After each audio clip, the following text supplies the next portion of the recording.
আজকের ভিডিওতে লিনাক্সে একটা ফাইলের সাথে আরেকটা ফাইল কিভাবে লিংক করা যায় সেটা দেখব। তো দেরি না করে চলুন শুরু করা যাক। প্রথমে ভার্চুয়াল মেশিনটা ওপেন করি। এখন রুট ইউজার দিয়ে লগইন করি।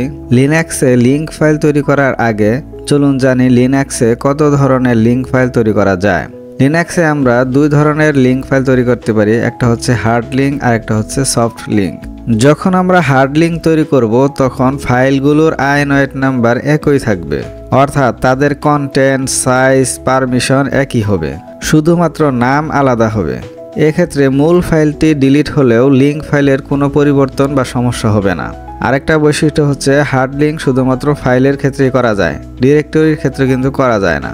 অন্যদিকে সফট লিংক হচ্ছে ফাইলগুলোর আইনওয়েট নাম্বার ভিন্ন থাকে। দুইটা ফাইল বা ডিরেক্টরির মধ্যে যদি সফট লিংক করা হয় তাদের কন্টেন্ট একই হবে, শুধু নাম আলাদা হবে। আর সফট লিংক বা সিম্বলিক লিংক ফাইলের শুরুতে এল থাকবে। এক্ষেত্রে যদি মূল ফাইলটি ডিলিট করা হয় তাহলে কিন্তু লিংক ফাইলের কোনো কাজ করবে না। সফট লিংক ফাইল এবং ডিরেক্টরির উভয়ের ক্ষেত্রে করা যায়। এখন চলুন এই হার্ড লিংক এবং সফট লিংক কিভাবে তৈরি করা যায় সেটা দেখি। আমরা কাজের সুবিধার্থে একটা ডিরেক্টরি পাথ তৈরি করব। এখানে mkdir ডিরেক্টরি পাথ তৈরি করার জন্য -p linux 25 day 21 দিয়ে দিলাম। এখন এন্টার দিব। আমার ডিরেক্টরি পাথ তৈরি হয়ে গেল। এখন এই ডিরেক্টরিতে যাই, লিনাক্স। এখন আমি এই ডিরেক্টরি পাথে আছি।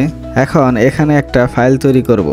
আমরা ফাইল তৈরি করার জন্য টাস্ক এবং এখানে নাম দেব ফাইল 1, এন্টার দিলাম। একটা ফাইল তৈরি হয়ে গেল।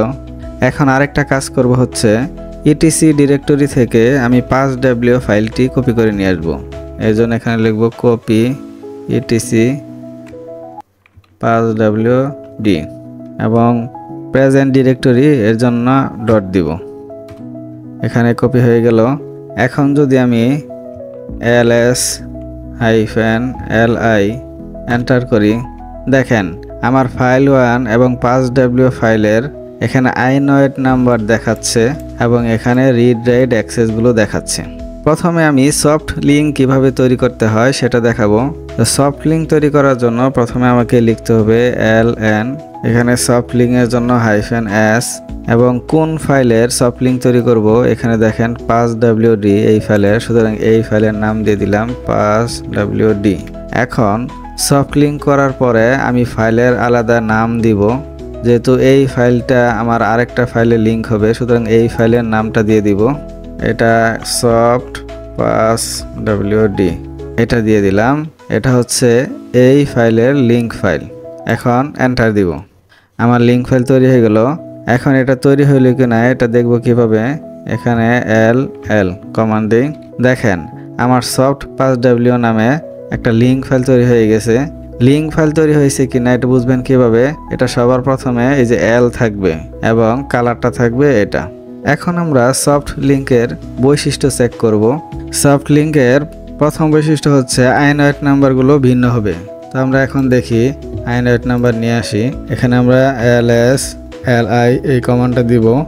এখানে খেয়াল করে দেখেন যে 5w ফাইলের সফট লিংক হচ্ছে এটা, এটার আইনওয়েট নাম্বার কিন্তু ভিন্ন। এখন সফট লিংকের দ্বিতীয় বৈশিষ্ট্য হচ্ছে তাদের কন্টেন্ট একই হবে, শুধু নাম আলাদা হবে। তাহলে এখন আমি এই 5wd ফাইলে কিছু এন্টার করি। আমরা জানি যে ইকো দেওয়ার পরে কিছু একটা লিখি। এখানে টেস্ট সফট লিংক লেখার পরে আমি এই 5w ফাইলে রিডাইরেক্ট করব। কিভাবে রিডাইরেক্ট করা যায় সেটা কিন্তু আমার ভিডিওতে আছে, আপনারা প্লেলিস্ট থেকে আমার আগের ভিডিওগুলো অবশ্যই দেখে নেবেন। এখন আমরা দেখব যে এই 5w ফাইলে সেই লেখাটা গেছে কিনা। এই কারণে টেল 5wd এটা লিখলাম। দেখেন আমি যে কথাটা এন্টার করছি ইকো দিয়ে সেই কথাটা এখানে আছে।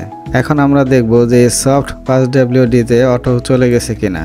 এটা দেখার জন্য এখানে লিখব টেল সফট -5wd।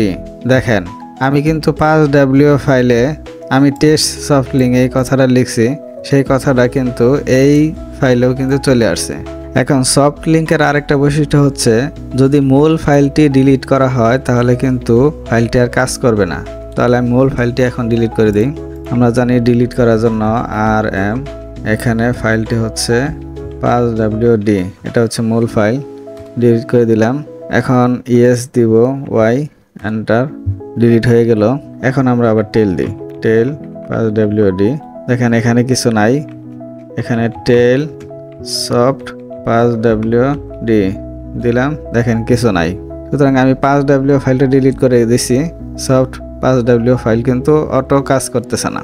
এখন আমরা দেখব কিভাবে হার্ড লিঙ্ক তৈরি করা যায়।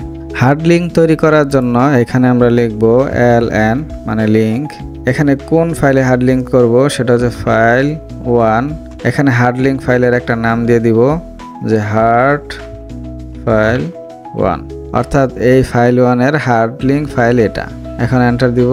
এখন আমরা বৈশিষ্ট্যগুলো চেক করব একটা একটা করে। হার্ড লিঙ্ক এর ক্ষেত্রে প্রথম বৈশিষ্ট্য হচ্ছে তার আইনয়েড নাম্বার কিন্তু একই থাকে। তো এখানে আমরা ls দিয়ে li দিলাম। এখানে খেয়াল করে দেখেন যে ফাইল 1 এবং হার্ড ফাইল 1 এটার আইনয়েড নাম্বার কিন্তু সেম আছে। আরেকটা বৈশিষ্ট্য হচ্ছে দুইটা ফাইলের মাঝে যদি হার্ড লিঙ্ক করা হয় তাদের কন্টেন্ট, সাইজ, পারমিশন একই হবে। এখানে দেখেন এখানে 00 সাইজ এবং পারমিশন এটা কিন্তু সেম দেখাচ্ছে। তৃতীয় নম্বরের বৈশিষ্ট্য হচ্ছে মূল ফাইলটা যদি ডিলিট হয় তাহলেও কিন্তু লিঙ্ক ফাইলে কাজ করবে। তো এটা করে কিনা দেখেন, আমি দেখাই। এখন আমরা রিমুভ ফাইল 1, তার আগে আমি এখানে কিছু লিখি, ইকো দিয়া টেস্ট হার্ড লিঙ্ক, এটা লিখে ফাইল 1 এ পাঠিয়ে দেই। ওকে, এখন যদি আমি ক্যাট ফাইল 1 দেই তাহলে দেখেন আমার টেস্ট হার্ড লিঙ্ক এটা লেখা আসছে। এখন ক্যাট হার্ড ফাইল 1 এটা দিলাম, দেখেন কথাটা কিন্তু চলে আসছে। এখন আমি রিমুভ করে দিব, রিমুভ ফাইল, মূল ফাইলটা হচ্ছে ফাইল 1, রিমুভ করে দিলাম, ইয়েস। এখন আমরা দেখব যে ক্যাট ফাইল 1 এ কিছু আছে কিনা। ফাইল 1 দেখেন কিছু নাই। এখন ক্যাট হার্ড ফাইল 1, এখন এন্টার দেই, দেখেন আমার কথাটা চলে আসছে। অর্থাৎ আমরা বুঝতে পারলাম যে যদি আমরা হার্ড লিঙ্ক করি তাহলে কিন্তু মূল ফাইল যদি আমি ডিলিটও করে ফেলি লিঙ্ক ফাইলের কোনো ক্ষতি হবে না। কিন্তু হার্ড লিঙ্কের একটা সমস্যা হচ্ছে সেটা ডিরেক্টরিতে লিঙ্ক করতে পারে না। ডিরেক্টরিকে লিঙ্ক করতে হলে আপনাকে অবশ্যই সফট লিঙ্ক ব্যবহার করতে হবে। তো আজকের মতো এই পর্যন্তই। ভিডিওটি ভালো লাগলে লাইক এবং কমেন্টস করতে ভুলবেন না এবং পরবর্তী ভিডিও পাওয়ার জন্য চ্যানেলটি সাবস্ক্রাইব করে রাখুন। আসসালামু আলাইকুম।